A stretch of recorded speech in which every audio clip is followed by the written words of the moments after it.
Welcome, everybody, to the Institute on Religion and Democracy.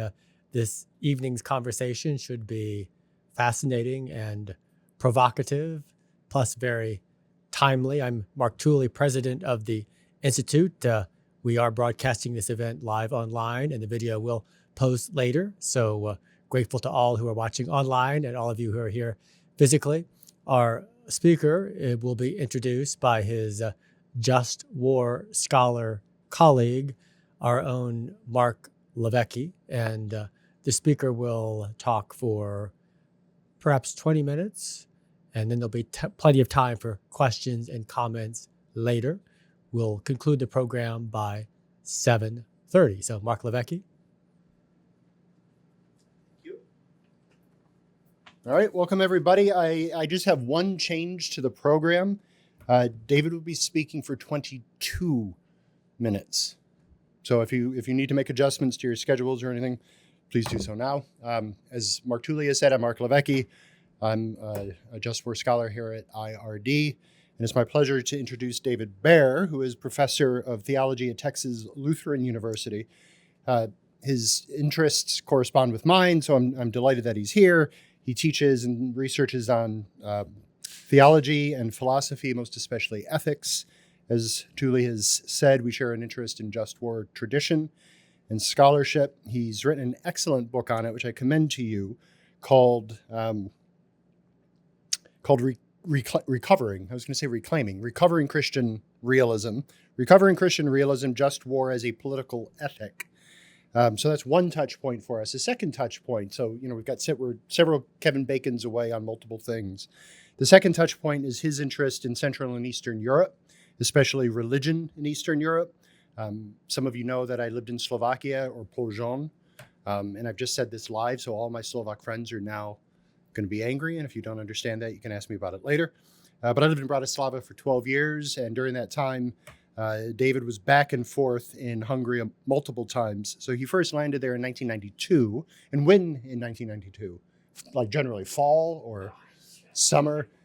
Regardless, my whole point in asking is it would have been shortly after the last Soviet troops left, which was, I think, June of 91. So he was there at the beginning, is my point. He spent extended time a few years later, from I think 95 to 96, where he was teaching at the University Reformed Church in Budapest, where he wrote, or soon after that, he wrote a book called The Struggle of Hungarian Lutherans Under Communism. He came back again for an extended period in 2007, again 2013, 2014. He's married to a Hungarian, so they go back every summer. I say all this not to boast about his travel log, but just to highlight the fact that he was there from the beginning of an open society or a liberal society, post-communist society in Hungary, and he's been going back ever since. So he knows the land, he knows the people, and he's an authority on the area. He's got a second book out related to the subject, called Bilingual Essays in Defense of Freedom. It is on the impact of Viktor Orban's policies on the church in Hungary, and that is the subject of tonight's conversation. So that's plenty of introduction. 22 minutes, David Baer, or as much time as you need. So I know that it's usually it's kind of customary when someone gives a talk at an event like this to sort of begin with a joke, to sort of establish rapport with the audience. Of course, that puts me under a little bit of stress. I was thinking about what I should do, and then I recalled, or at least I've been told, that in Japan it's common for speakers at events like this to begin with an apology. And so I thought I could handle the situation if I began by apologizing for not having a joke, and then I would just jump right into the comments. What I want to talk about is I want to talk about Hungary as kind of a case study in Christian nationalism. So I'm going to phrase it in terms of Christian nationalism. And the reason I'm doing it this way is because, as probably most of you know, or many of you know, Christian nationalism has been gaining popularity among a certain segment of Christian conservatives in recent years in the United States. So, for example, their author Stephen Wolfe recently made a splash with a book called The Case for Christian Nationalism that argued for, among other things, he argues for, quote, theocratic Caesarism, which is whatever that means. There's more measured than Wolf, of course, is Yoram Hazony, who's argued for something like religious establishment, recently stating, quote, I'm quoting, "The time has come to regard the encouragement of the traditional religion of the nation as having a place of a special importance among the responsibilities of national government." End quote. So as these quotations suggest, a central element of Christian nationalism is this idea of support for state-sponsored religion as opposed to the idea of separation of church and state as we know it in the United States. Now, I admit that Christian nationalism is a more complex ideology than that, but I'm going to focus on this idea of religious establishment or state support for religion by looking at the way that has worked out in Hungary. So I'm going to treat Hungary as a case study in Christian nationalism, especially in relation to what we could call a religious establishment. It's not a secret that many on the religious, or maybe I should say some on the religious right, those who sympathize with Christian nationalism also appear to be enamored with Viktor Orban. And I don't think that's really an accident. I think it's because they like what they see in Orban. Orban presents himself as an illiberal Christian nationalist. The Hungarian constitution that he put in place explicitly recognizes the role of Christianity in forming the Hungarian nation. Orban has established a very generous system of what I will call religious establishment along lines that appear to match what Christian nationalists would consider the ideal. And of course, Orban's been very successful because he's won handedly 4 consecutive elections. And I think this is a situation that allows proponents of Christian nationalism or the critics of sort of the liberal arrangement in the United States, they can point to Hungary and say, look, you can actually organize a society around Christian nationalist principles and be successful. Christian nationalism, they can claim, is a realistic political model for the 21st century. So Orban is our guy. There's really no other example I can think of a politician or a country that can at least present the idea that this sort of Christian course or Christian national course has been as successful as Orban. I mean, you can't really point to Putin in Russia. That's complicated, but you could point to Orban. So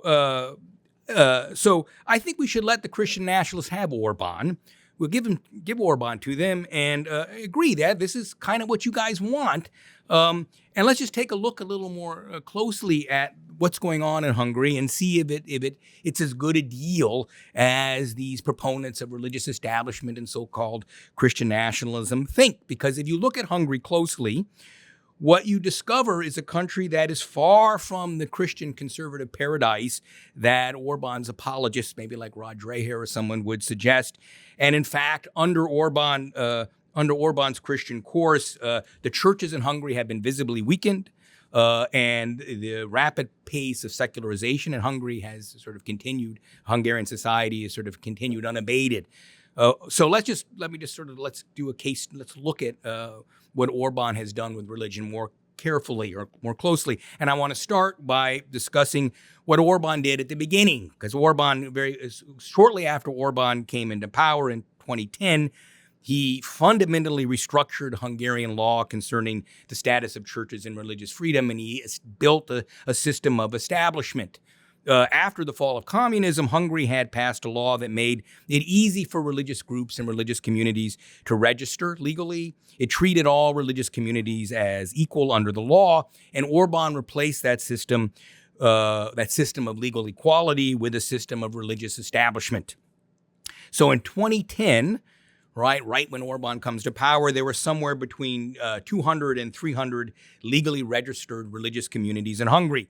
Orban's law stripped all but 14 of those communities, all but 14 of legal personality, totally did not strip them of any sort of legal status. Later, the number of sort of legally recognized churches was raised to 32 or maybe a little bit more. But at the beginning, all of these groups were stripped of legal personality, and in order to continue functioning, they were required to register as civil associations or sort of regular NGOs. And if they failed to register as civil associations, they would be subject, according to the law, to winding down procedures, which is to say that all their assets would be liquidated by the state. And this did happen in some cases that I was able to identify. So in 2013, 2014, and on a sabbatical, I did field work in Hungary, tracing the impact of Orban's religion law on deregistered religious communities. And what I found was that because they were stripped of legal personality, many of these communities, they had their contracts, their leases, everything were just sort of nullified because they were no longer legal entities. Some groups were evicted from their places of worship. Many small evangelical Christian churches were forced to shut down schools that they were operating.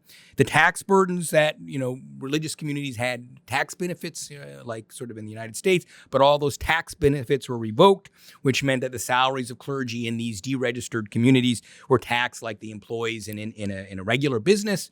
And so many of these churches had to lay off clergy they just couldn't afford, or other ministerial staff they couldn't afford to pay them, right? So this process of deregistration was challenged in court. Hungary's own constitutional court found the deregistration procedure unconstitutional, but the Orban government simply ignored the ruling. Eventually, the case was heard by the European Court of Human Rights, and the European Court ruled in 2014 that Orban's religion law was in breach of the European Convention. 4 years later, in 2018, Hungary's parliament passed a new religion law that was putatively supposed to address the violations identified by the European Court. But the new law, which is the law that is currently in effect, did not redress the problems arising from deregistration. Rather, it kind of did a workaround, or tried to do a workaround on some of the problems raised by the European Court decision by establishing a 4-tiered system for religious groups. There's sort of a bottom tier, and you go up to the top tier. The top tier, we could call it recognized churches, I guess the English term would be. So in the top tier, there are recognized churches, and recognized churches are able to enter into so-called cooperative agreements with the state. And these cooperative agreements generally involve churches taking on state or public functions like operating schools, homeless shelters, other charitable activities, and in exchange, they receive substantial state money, or public money, state subsidy. So the system of cooperative agreements that Orban has put in place, it's a very elaborate system of religious establishment, has had far-reaching consequences in Hungary. Recognized churches have assumed an increasingly outsized role in providing public social services in Hungary, particularly by operating schools, but they operate nursing homes, homeless shelters. They also sponsor sport camps, soccer camps, summer camps, other cultural programs. So they're very present in Hungarian society. But to do this, they receive enormous amounts of state subsidy. According to publicly available information, the most recent information I could find, in 2022, recognized churches spent approximately $2.4 billion in expenditures and took in approximately $2.5 billion in general revenue. 69% of that revenue comes from government subsidy. 69%, 70% of the money comes from government subsidy. A little over half of that subsidy comes in what's called normativa, which is basically a normative subsidy. And these normative subsidies are sort of laid out with a formula in law, so that links the subsidy specifically to activities like maintaining a school. So it's kind of got a public and way of calculating it. But the other half, or a little less than the other half of the state subsidies, comes in a sort of non-normative form of subsidy, which these non-normative subsidies are determined on the basis of government discretion in light of cooperative agreements. So these non-normative subsidies can support any kind of activity that a church is engaged in, and they don't have to be distributed equally, which means that one church or one diocese or one bishop might receive a non-normative subsidy to support an activity, and another church or a diocese would not receive that subsidy, even if they were engaged in the exact same activity. So one school, two churches could be operating schools of the same size, and one gets a little more non-normative subsidy than the other one, even though the activity is exactly the same. So another consequence, obviously, of Orban's system of cooperative agreements has been to create a patron-client relationship between the state and the church. The churches have become enormously dependent on these non-normative subsidies to finance their activities. A reasonable estimate is that this kind of non-normative subsidy amounts to about a quarter of the overall budget. At least I've only seen collective numbers, a quarter of the overall budget of these recognized churches. But these subsidies are completely discretionary. So the state gives, the state takes away. The government can withdraw a subsidy from a bishop or a diocese or whatever if the bishop criticizes the government. Or the government can give more money to bishops or churches or whatever that support the government. And if you talk to people in the Hungarian churches, including bishops and leadership, something that I've done, you will hear them, complain quietly about the situation, about how the uncertainty surrounding so much church financing makes it difficult for them to make plans and basically puts them in a situation of dependency, puts them in this sort of situation as a client. So I would suggest that's a bad thing. In my view, that's not a very good model of and I'm not like a radical church-state separation person, but that's not a good model of church-state relations to me, in my mind. I'm not going to argue that point here. Maybe you guys, hopefully you'll agree, but maybe not. I just note that there's nothing particularly problematic about this kind of a relationship from the point of view of Christian nationalism. Because after all, what's going on? The Hungarian state favors and supports those churches whose activities are more closely integrated with the overall welfare of Hungarian society, a common good which the government, by virtue of its responsibility for the general welfare, is best situated to discern, according to Christian nationalist ideology. So church and state in Hungary are merely coordinating their activities to support the material and spiritual welfare of the Hungarian nation, which is what they're supposed to be doing according to Christian nationalist ideology. I mean, of course, the cooperation is not between equals, right? The state is the power which passes and enforces the laws, which levies and collects taxes, and this gives the state a certain amount of control over the churches. But since the government avows Christianity and recognizes the importance of religion to society, that's not really objectionable from the point of Christian nationalism. Okay, but of course, there are some drawbacks. I didn't put my timer on. I don't know how long I've been going, about 10 minutes, hopefully. Okay, all right. So there are, of course, some drawbacks to religious establishment, and you could go through them. I mean, I think the patron-client relationship is one of them. But rather than going through all of them, I think I can illustrate how some of the drawbacks of this establishment simply by discussing a crisis that is currently unfolding in Hungary's Reformed Church. So the Reformed Church in Hungary is the second largest church after the Roman Catholic Church. And it's the case that all of the recognized churches are aligning themselves with the Orban government to some extent. But the Reformed Church has arguably aligned itself more closely with the Orban regime than any other. Maybe that has to do something with Reformed theology, but it's also interesting to note that Orban himself is a member of the Reformed Church, and there are other prominent members of the Orban government that are Reformed. There are a lot of Reformed people in his government. In fact, the former president of Hungary, a woman named Katalin Novak, is also a member of the Reformed Church. About a year ago, she secretly pardoned a convicting of helping the director of an orphanage in Orban's hometown cover up cases of pedophilia. The director apparently was engaging in pedophilia for decades, and the person who, this pardoned criminal, was an assistant to the director and helped cover it up and by sort of coercing children to withdraw their testimony when there was an investigation and so forth. So this guy was pardoned secretly by the president of Hungary. When the news of the pardon broke out or leaked to the press, there was enormous public outrage. I mean, it's actually upended Hungarian politics, actually. But there was enormous public outrage, and President Novak was forced to resign. Now, the motivations or the reasons for this pardon are really not known to us even to this day. It's kind of a mystery. But an investigative report revealed that the push for the pardon came from the head bishop of Hungary's Reformed Church, a man named Zoltán Balog. And Balog worked for years in Orban's government in a very powerful position.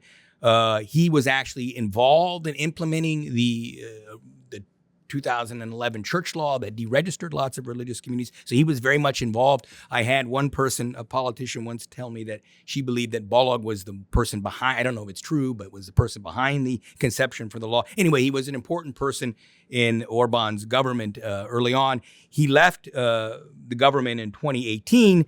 2 years later, he was elected as bishop in the Reformed Church. Now, Balog is ordained in the Reformed Church, But because he spent most of his life in politics, he lacked the necessary level of pastoral experience required by the Reformed Church's own canon law to become bishop. In order to fix this situation, the Reformed Church, its synod, modified its church law shortly before Balog was elected as bishop. Now, Balog is widely reported to enjoy an unusually close personal relationship with Hungary's former president, Katalin Novak. According to the investigative report, Balog interjected himself regularly into the president's affairs, to the annoyance of her staff, and he wielded an outsized influence over her. He kind of was her mentor when she was rising up. The investigative report, quoted an unnamed staffer to the president commenting on the relationship that Kate, that would be the president, would do anything for him, Balog. So when news of Balog's role in this pardon first broke, he responded. His first thing was to send out a circular letter, internal circular letter in his church, where he attempted to exonerate himself with kind of legalistic language, saying, I'm quoting, "I was not the one who submitted the petition for pardon, nor did I carry it forward," end quote. But no one was suggesting that he had carried forward the petition, for pardon. The charge was, or the report was, that he had lobbied on behalf of this. So it's kind of a legalistic excuse. The following day, because pressure is building, Balog released a video statement in which he acknowledged that he had indeed recommended amnesty for the convict, but claimed that he had done so as the member of an advisory council to the president, along with a lot of other people. Reporting quickly revealed, however, that the council Balog was referring to had not yet been constituted at the time of the pardon, and furthermore, a member of the advisory council told the press that they had never discussed this pardon in any of their meetings. So a few days later, in yet another publicly released video, Balog resigned from the position as president of the church's synod, but he did not resign from his bishop's seat. He acknowledged making mistakes, but he characterized the mistakes as mistakes of political judgment, saying, I'm quoting from the speech, quote, "I've become the object of a political witch hunt, and through me, you too," that is the church, "have become the object of a witch hunt, which is claiming its victims. But have no illusions. The witch hunt, the hysteria won't stop just because I'm gone," end quote. So he refused to resign as bishop.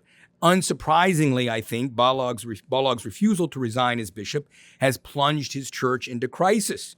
Shortly after Balog's non-resignation speech, the minister of a Reformed congregation in Budapest released a sermon publicly, recording of a sermon where he publicly called on Balog to resign. A congregation in the city of Debrecen, which is sort of the Reformed headquarters, released a statement. So this is a congregation in sort of the heartland of the Reformed Church, released a statement saying, quote, "We are scandalized that at a moment calling for a decision of faith, the leader of our church stood not on the side of the victims of abuse, but on the side of the perpetrators," end quote.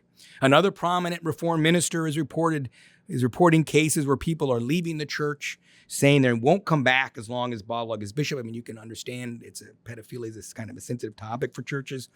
There was a church organist in a congregation in a small town in Hungary. She publicly criticized Balog for not resigning. She was promptly fired. And since then, she's organized an online petition calling for Balog's resignation it's got well over 1,000 signatures at this point.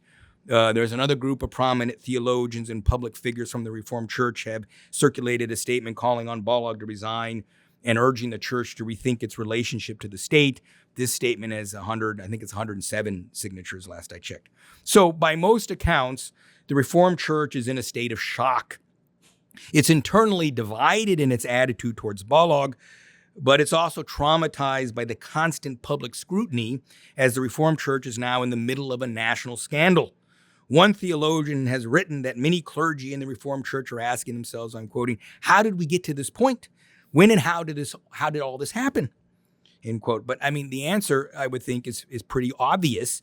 At least in my view, the Reformed Church changed its own canon law in order to put a politician in its highest office. It's hard to imagine that a decision like that wasn't motivated by a perception that it would accrue material benefits for the church. And indeed it has. During Balog's short time in office as bishop, the Hungarian state has given the Reformed Church 47 pieces of valuable real estate, all for free. The church can use this property or it can sell it. Okay, according to independent news reports, the Reformed Church has received approximately $36 million worth of real estate from Orban's government, all for free. Anti-corruption activists point out that the Reformed Church has been receiving large, non-normative subsidies dedicated to unclear purposes for years. Okay, so one might argue the scandal, I would suggest, illustrates something problematic about the church-state relations in Hungary. One might argue, I suppose, that the scandal and the crisis precipitated by Balog isn't a feature of Christian nationalism, right? It's just a sort of accident arising from Hungarian idiosyncrasies or personalities or whatever. But the problems in the Reformed Church clearly arise from the intertwining of power, money, politics, and religion.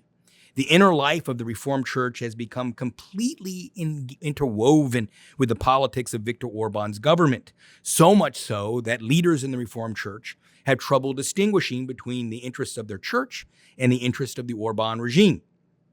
Now, this kind of intertwining of politics and religion is supposed to be a good thing according to Christian nationalist ideology, but let's just take a look at some statistics. Okay, Hungary completed a national census last year, which includes information about religious affiliation. At the time of the previous census, that was in 2011, 55% of the Hungarian population identified itself as belonging to a religious denomination. Today, according to the new census, that number is 43%. So under Orban, Hungary has become a country in which the majority of the population does not identify with organized religion. If you compare Hungary to its neighbors, in terms of how secular it is, it only does better than the Czech Republic in terms of population that identifies with an organized religion. Hungary is more secular than Austria, than Slovakia, than Croatia. I don't have numbers for Romania, but I'm sure it's more secular than Romania. That's one of the more religious countries in Europe. So Hungary is sort of more secular than the neighboring countries. Over a period of 12 years since Orban came to power, membership in Hungary's Reformed Church has shrunk by 26%. Membership in the Roman Catholic Church has shrunk by almost 32%. Interestingly, the Lutheran Church, of course I belong to the Lutheran Church, we know it's the best one. The Lutheran Church, which is the smallest church of Hungary's so-called historical churches, lost a much smaller percentage of its membership, about 18% over the period of the last census. It would be tempting to suggest that the Lutheran Church's relatively better performance in retaining membership is due to the fact that it has exhibited more independence vis-a-vis the Orban regime than the Catholic and Reformed Church. And it has exhibited more independence. And some people have suggested that it's doing better for this reason. I guess if we're being honest, I don't think that's the explanation. I think the better retention rate among the Lutherans is probably just because the Lutheran Church is so small at this point that it's kind of down to its hardcore, and probably the attrition rate is going to diminish. At least that would be my hypothesis. And similarly, I think that the most likely explanation for the precipitous decline among Roman Catholics and the churches is probably more has to do with generational replacement and old people dying off, and less a direct response to Orban's politics. I know that in America, sociologists of religion have made pretty good arguments to say that a certain percentage of the nuns, this percentage of Americans who don't identify with any religion, that a certain percentage of the nuns are people who were pushed away from identifying with organized religion because of the culture wars and the politicization of American Christianity. It would be interesting if Hungarian sociologists could conduct similar studies in Hungary, but even if there's some politically instigated disaffiliation with churches in Hungary, the losses recorded by the Catholic and the Reformed Church sort of follow a straight line over the past 30 years. So it doesn't really, I think it's just sort of part of general decline. But even if we can't blame Orban for the rapid secularization of Hungarian society under his regime, it's clear that his Christian course has done nothing to reverse the pace or course of secularization in Hungary. What we have in Hungary is a kind of paradoxical situation where the churches are assuming an increasingly prominent public role in providing social services at the same time that their membership is undergoing precipitous decline, and they are unable to man the institutions they're taking over. There's one Reformed minister said to me once, the churches are all freshly renovated, but there's nobody in them. So Hungary's recognized churches simply cannot maintain their large-scale operations without enormous government support. And this is the root cause of the patron-client relationship, which limits the church's freedom of action and entangles them in mundane politics in a way that undermines their moral and spiritual mission. Moreover, if the day should ever come when Orban falls from power and another government comes that adopts a different system of church financing, let's suppose they adopt a system that sort of makes support proportion to the actual support in society, the churches in Hungary are going to face an existential crisis. The recognized churches will face an existential crisis and the possibility of economic collapse. It's like a crisis just waiting to happen. Proponents of Christian nationalism like to present their vision of harmonious cooperation between church and state in highly idealized and generalized terms. But it's one thing to talk about the common good or the spiritual welfare of the nation and so forth as formal principles in a book. All right, it's another thing to look at how those formal principles fill those principles with specific content and see how they work in practice in the real world. I mean, politics is inherently about interests, about competition, about claim and counterclaim, and to expect churches to coordinate their activities with the state is to ask not only that they align themselves with the regnant political power, but also that they enter into the fray, so to speak, by becoming partisans on behalf of that regnant political power. And that's where their interests lie. But partisanship is always partial. And when the churches become partisans of partial interests, they entangle themselves in political conflicts that bear no intrinsic relation to their mission. At some point, people who claim to think seriously about the problems of church and society, about the kinds of political arrangements that lead to religious flourishing, these people need to do more than describe their Platonic republic. They need to work with concrete examples in ways that are textured, nuanced, and empirical. And should the Christian nationalist ever take the time to do this, they might discover that their pipe dream is more of a nightmare. Anyway, that's what the example of Christian nationalism in Hungary suggests, or I would submit. Thank you for your attention.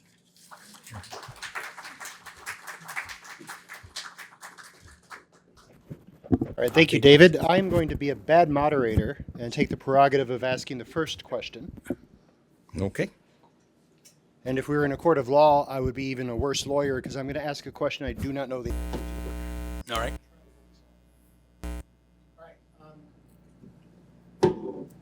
Is there, and this is based on anecdote, not hard data, is there a tale of two Viktors? Right? So, 98 to 2002, he was prime minister for the first time. Right? And at least by anecdote, my friends on faculty in various departments in SEGA, for example, Yeah. lots of good things to say about it. Fast forward to 2010, they have nothing good to say about it, or at least fast forward to now. So did he change? Did circumstances change? Well, right. There's the EU and the tensions there. There's the anti-Soros laws, the specter of Sorosism. There's immigration. There's lots of things that have happened. Did he change? Did circumstances change? And can you answer it in this flavor? Can you give the best defense of Viktor Orban that you can? well, I mean, so I can tell you what, I mean, that's kind of we don't really know, right? I can tell you what I think happened, and I could be wrong. I mean, we got some other people here, Hungarians, that they might have a different opinion.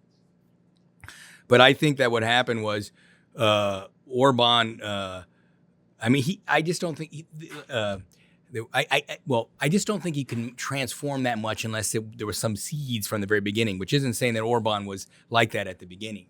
But my view, just my view, is that he was surprised he lost. He was first prime minister from 1998 to 2002. He lost. He was surprised that he lost the election. It was sort of a kind of surprise. The polls were wrong. And he concluded after that that he didn't like the Democratic game. That if he had the chance, he would make sure he changed the system so that he would stay in power. And he has a line that said, "You only need to win once, right? But win big." So I think that when he came into power the next time, he was determined to restructure Hungary so that he could stay in power. I think that he was probably more successful than he expected. the opposition was more incompetent than even Orban expected, and or anyway, it's worked better than he predicted. But I think that if he changed after he lost the first election. I don't know. So anyway, yeah. Thank you for your talk. I have two questions. The first is, are you contending that Viktor Orban is a Christian nationalist, or merely that his politics is amenable to kind of No, American I think he is. Christian That's what I'm nationalism? contending, that he is. And the follow-up to the first part of the question Yeah. then is, if he is a Christian nationalist, then why is a largely secularized and secularizing Hungary continuing to reward him electorally? The second question is, you mentioned how the Hungarian Lutheran Church had kowtowed less to kind of the Yeah. patron-client relationship than the Hungarian Reformed and the Roman Catholic churches have. And you discussed at length how the Hungarian Reformed Church had kind of fit itself into that mold. I was hoping you could potentially speak to how the Roman Catholic Church in Hungary has kind of behaved with regards to this state religious enterprise, in particular in light of the fact that Peter Cardinal Erdo is kind of seen as papable in some circles and could be a potential successor to Pope Francis should a conclave occur in the near future. So the first question was why. You might want to stay up there because I might. The first question is why has Orban been successful? I mean, there are a number of reasons. I mean, first of all, I think that the appeal to Orban's appeal to Christianity, which is something that the sort of Christian politics that I think he adopted that more explicitly after his first time, but after 2002. I think that the appeal to the sort of Christian politics in the Hungarian context does a number of things. One, it sort of established his anti-communist credentials, and that really mattered at the beginning. Okay, it establishes he's used it now as his anti-immigrant or the position on immigration, okay, because he wants to defend a Christian Europe. So it's sort of a placeholder for his policies on immigration, and it sort of plays into the anti-EU, anti-globalism. So it appeals, even cultural Christianity appeals to Hungarian voters. I mean, you have this, haven't seen it recently, but you find this all the time. When they do sort of studies, sociological studies of the religious attitudes of Hungarians, you always find, I think the number, like 15% of people who say they're Catholic, then will answer they're atheists. Okay, it's a kind of cultural marker, and then that's why the church is losing its membership. So I think that it appeals, all right, as sort of a kind of a cultural marker, as a political marker. He's using the churches basically. It's an unequal relationship, and he's used them to his advantage. I mean, that's not the only reason he wins. He also wins because he's completely manipulated the system. The electoral system. He controls the media. So he's got other advantages. But so broadly, that's why the Christianity appeals to Hungarians. As far as the Roman Catholic, okay, you can sit down now because I remember your question. So as far as the Roman Catholic Church, hi, you did. I didn't see you there. Okay, so as far as the Roman Catholic Church is going, I think in the in the Reformed Church, it's really like 100% behind Orban. There was a period where you had a section of the Reformed Church that was sort of for Jobbik, which was maybe more far right. So you had a little conflict there, but basically the Reformed Church is very sort of in Orban's lap. In the Catholic Church, the Catholic Church is much bigger. So I think that with the reduced numbers, the Catholic Church is about 2.6 million. The Reformed Church is about 1 million, 1 point something, 1 million. And in the Catholic Church, you have some bishops that are very pro-Orban, and you have other ones that are pretty critical. So you have the Catholic Church is much less unanimous in its position. And in the Catholic Church, there are lots of people, or there is a significant segment of people who are sort of fed up with Orban. So the Catholic Church is not universally, it's not quite the same. But I mean, the way this cooperative agreements work is that it's not with the churches, it's with bishops, right? So Orban can favor his bishops even. He can play bishops off of each other. And I know this happens in the Lutheran Church. So the Catholic Church is still sort of in Orban's camp, but it's much better than the Reformed Church. And I don't really know, I don't know Erdo personally or anything. I know lots of people who know Erdo, and I know he's sort of floated around as a potential, as a pope. I mean, I don't know. My impression of him is he's not a very charismatic person. He's kind of he's a legal scholar, and he's kind of, I don't know if I would call him bureaucratic, but he's kind of like I would call him kind of bureaucratic and probably very stable and dependable and reliable, but not really very charismatic. And I'm sure he's a little more conservative than Francis. And so I would guess that if there's anything to that, it's some people see him as sort of offering as the next pope a little more conservative, nothing radical. He's not going to shake the boat, and it would be a way of stopping sort of what people object to about Francis without getting a right-wing guy. So, I mean, I don't know. I'm not really qualified to say. I'm just speculating. Yeah. Yes. Thank you. This has really been fascinating. One of the largest, if not the largest, church in Europe is in Budapest, the Hungarian Evangelical Fellowship, I think it's called. Yeah. And the pastor of that stood up against communists. Yeah. Had a close relationship with Orban in the beginning. Baptized 2 of Orban's children. Renewed his marriage vows. But has since spoken out in contrast to what Orban has been doing. I'm wondering if you are, what your thoughts are regarding this evangelical thriving church in Hungary. Yeah, this is Ivani. This is Gábor Ivani's church. So he's a Methodist, actually. And Ivani is a very prominent dissident under communism. He broke the Methodist church split, and it's kind of a small thing. It's kind of like the Ivani family kind of split away, but they were basically hardline anti-communist. I just mentioned, I'm sorry, and so I know Ivani. I know the church. I spent a lot of time, and Ivani was one of the churches. He was critical of Orban. He married Orban, but then he became very critical of Orban. Ivani is liberal, and when they did the church law, the new church law, Ivani's church was stripped of its status. And they were very much behind getting the court case to go to the Strasbourg, to the European Court of Human Rights. They won that. They got some money, reparations, but the situation's never been fixed. And so they've essentially still functioning without any of the benefits that come with the other church, that come to a recognized church. And I basically think, I think Ivani's church is on the verge of collapse. I think it's just about done. The financial, he keeps fighting and keeps going, but they've been going for years, trying to squeeze together money and so forth. And that they were just, that their offices were raided by the tax authority. They even have these charges against, because it's not a recognized church. It has to pay more taxes, or it has to pay taxes, and its books are open to scrutiny. A recognized church, the accounting is not open to public scrutiny. The state can't go in and raid, as far as I understand, a recognized church. So Ivani's church is in a lot of trouble. His accountant is charged with basically, underreporting underreporting the earnings, which is, if he's found guilty, it's like a 10-year prison sentence.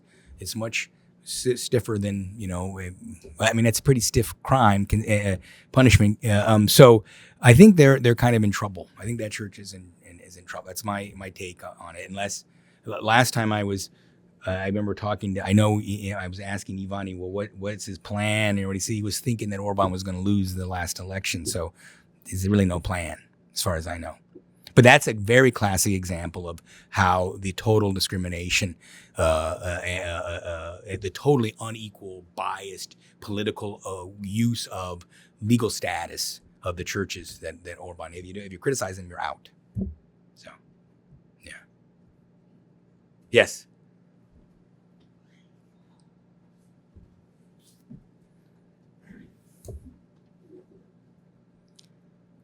So, and I'm going to hold you to your forecast, because if there's one thing the last decade has taught us, it's that politics are very predictable. Which forecast did I mean? I'm kidding. But what's next for Hungary? What happens after Orban is gone, and what can we learn from that in America? Is the next president going to choose his own bishops? Are the secularists going to use the same tactics? I don't know what's next. I'm not going to make a prediction. So I do think that I do think Hungary has a lot of problems. Even if you're a good sort of dictator, you eventually run into problems. And so Orban's been, and whatever, I guess he's been, what is it, 20 some odd years now, and or is it 20 years? Anyway, it's getting close to 20 years that he's no, it's not 17, whatever. He's been in power for a long time, and Hungary has lots of problems, right? They have higher inflation. They're having trouble with their budget. They have all the conflicts with the EU. And he's under a lot of stress. It won't last forever. The Orban regime won't last forever. It'll end somehow. And when it's gone, I mean, I think Hungary's going to be in a mess. They're going to have to sort through everything. And what will happen to the churches? I would think that churches will, that they simply cannot function the way they function now without the government money, and I don't think another government will do it. So I think at some point they're in for a day of reckoning. That would be my prediction. But I mean, what will happen? I don't know. Can democracy come back, or do you think it's more likely to get more authoritarian over there? Well, I wrote an article and I said I didn't like to make predictions, and I said but I did make 3 predictions. I said either I think there are 3 possibilities for Hungary. Either the Orban regime sort of starts to crumble from within because people are so fed up, okay, or you get a kind of colored revolution. The 2 things could happen together. You start getting people like demonstrating they've had so much, like you may, or the regime ends, all right, or Hungary would become more like Russia, right? So it's not stable. So it'll either become more authoritarian, this is what I think, or it'll start to fall at some point. So, I mean, Hungary is in the EU, right? So I think it's hard for Orban to be a total authoritarian. And at some point, they could throw him out. There are Hungarians here. I hate to make predictions about their country, so right? Yeah. The opposition parties, what is their attitude towards the churches and towards religion? Well, are they overwhelmingly secular, or how do they identify? Yeah, I mean, I think that the opposition. I mean, the opposition. Well, okay, the situation is in flux, but the opposition is kind of liberal, very liberal, and the guy, the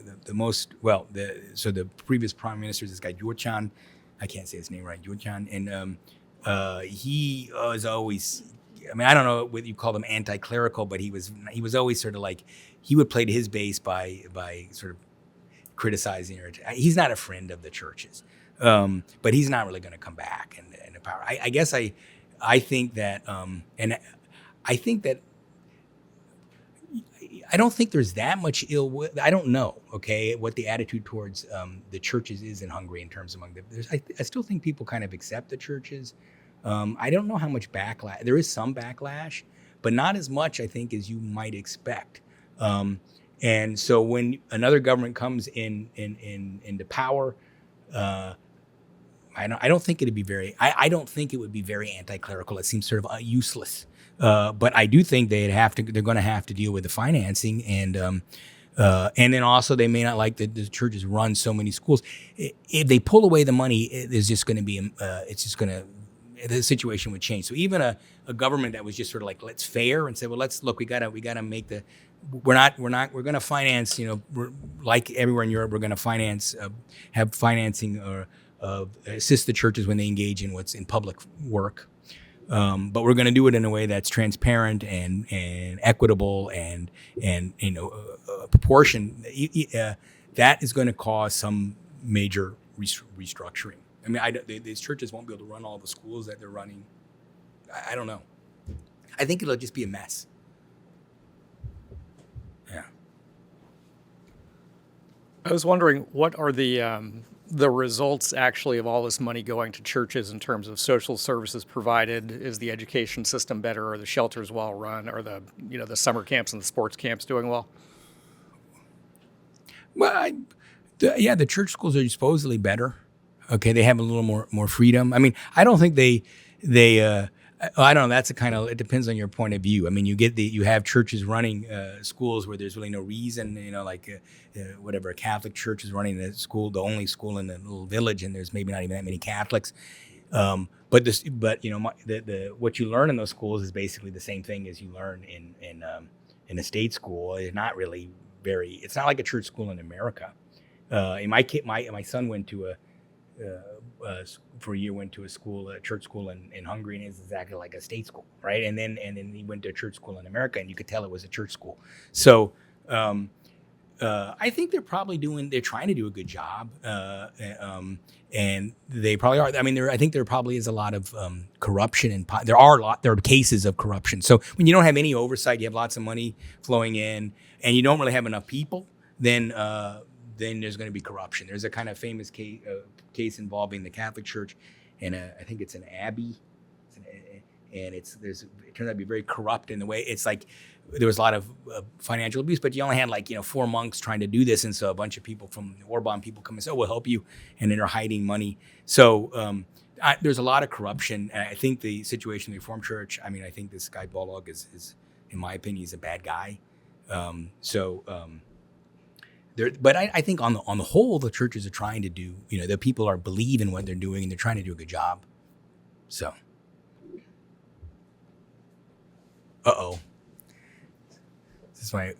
my wife's going to ask a question. There is a question online. Oh, Svetlana. question. Oh, Svetlana's Kovalskaya. asking a question. And she says, can you talk about any parallels between Orban's use of Christian nationalism in Hungary and Putin's? You mentioned at the beginning that you're not sure about what it's about that, but it seems like there are many similarities between. Yeah, so I'm not really qualified to talk about Russia. I think in Russia, Russia is the Orthodox Church, right? And so even in Hungary, historically, you have you have the Catholic Church, the Reformed Church, the Lutheran Church, and then he's still got a bunch of other churches that support him. So it's not one church. And actually, one of the odd things is the Baptist Church has done very well under Orban. So it's it's not a single church, okay? But I do think Orban uses the churches for political purposes. And so in Russia, as far as I know, there's no parallel. There's nothing like how do we say his name? Kirill, the patriarch. I mean, there's nothing that bad in Hungary, I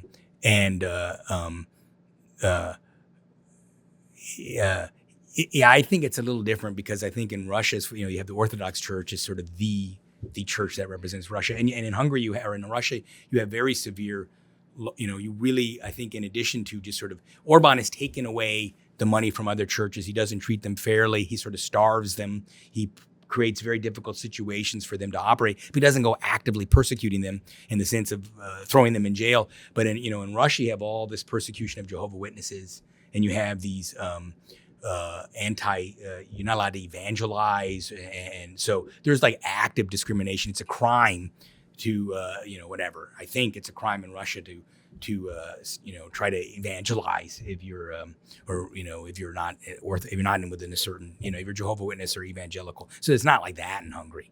So I think it's not as I think Russia's worse. Anybody else?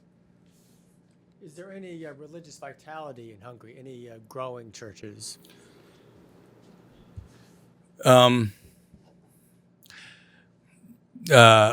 don't know that there's any right now, any super flourishing. I think that the Catholic Church still is doing fine. If you were to go to Budapest and you go into a Catholic church, it'll be full. I think most of them. So it doesn't look like it's dying, at least in Budapest.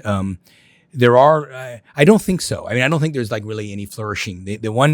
There's one group that sort of goes up and down. It's called Hitgyülekezete, and it's a faith church, and it's sort of modeled on an American charismatic church, and it's probably a little bit of it's a very controversial church, and sometimes it goes up and sometimes it goes down, but that's they're the only ones, and they're kind of running a scam. I shouldn't say that, but so I'm not aware of any. I think there was more in the 90s than there is now, and it's really hard to. There's sort of religious innovation is difficult.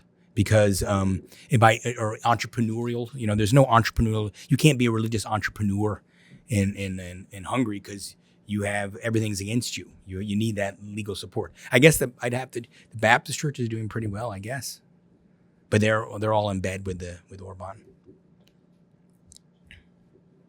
Thank you, Dave. All right, thank you. Thanks for having me.